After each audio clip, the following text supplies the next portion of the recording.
स्वागत आहे आपलं नवचैतन्य कम्युनिटीमध्ये.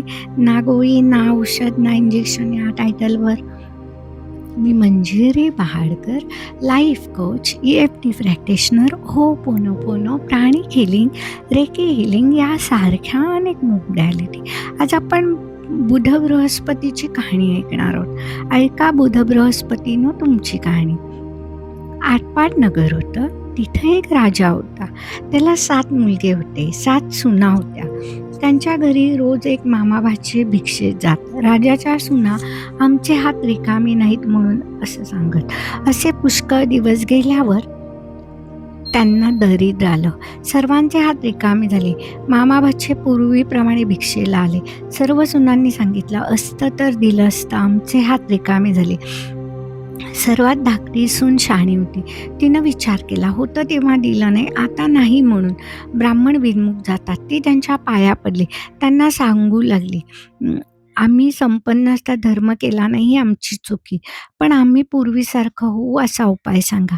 ते श्रावणमासी म्हणाले, दर बुधवारी किंवा बृहस्पतिवारी जेवास ब्राह्मण सांगावा. आपला पती प्रवासाहून घरी येत नसल्यास दाराच्या मागे 2 बाहुली काढावी.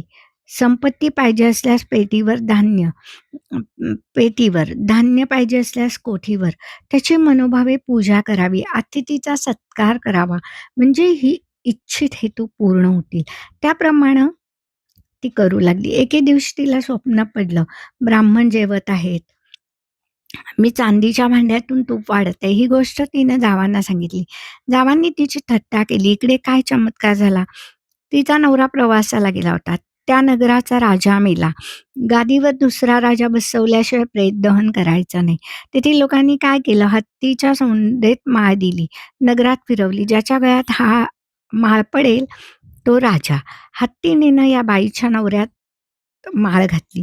मंडळींनी त्याला हकलून दिलं. पुन्हा हत्तीने फिरवली. परत त्याच्याच गळ्यात माळ घातली. असं 2दा झालं. पुढं राज्याभिषेक केला. नंतर त्यानं आपल्या माणसांची चौकशी केली.